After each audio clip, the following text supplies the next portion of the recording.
happy new year வந்ததே, அன்பை சொல்லி ஆசை உள்ளம் துள்ளுதே,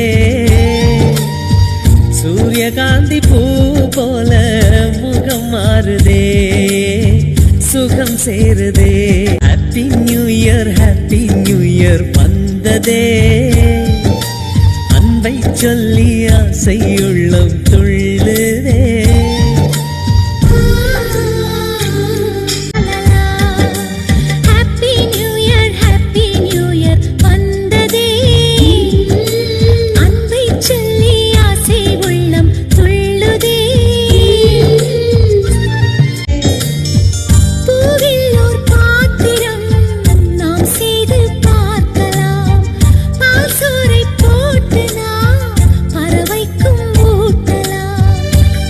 பிடிக்கும் தென்னை மரம் நமது குணம் சொல்